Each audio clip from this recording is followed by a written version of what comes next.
Ons almal skree vir vryheid. Ons wil keuses hê. Ons wil opsies hê. Maar hier is die waarheid wat niemand vir jou sê nie.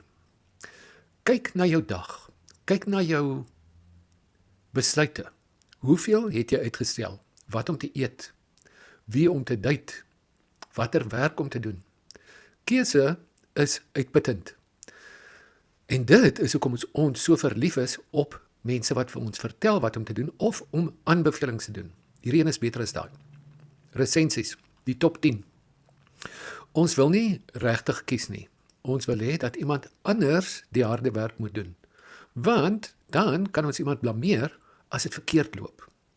Dink aan hoe mense reageer as hulle te veel opsies het. Hulle raak angstig. Hulle maak die verkeerde keuse uit frustrasie uit. Ons sê ons wil vry wees, maar eintlik wil ons 'n leier hê, 'n gids. Iemand wat vir ons sê, doen dit. Ek sal die verantwoordelikheid daarvoor dra. Dis hoekom ons politici, predikante en mense wat ons beïnvloed nie noodwendig wys is nie, maar hulle vat die las van die keuse van ons weg. Vryheid is nie 'n geskenk nie. Dis 'n verantwoordelikheid. En verantwoordelikheid is swaar.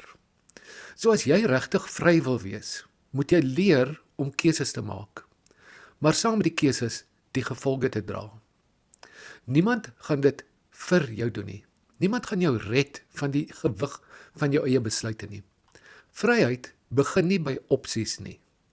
Vryheid begin by die moed om te kies, om te faal, om te leer, om foute te maak en dan beter te kies. Sonder dit is jy net 'n gevangene wat vra vir verskillende tralies. Dit is my boodskap vir die dag. Mooi dag en ons praat binnekort weer.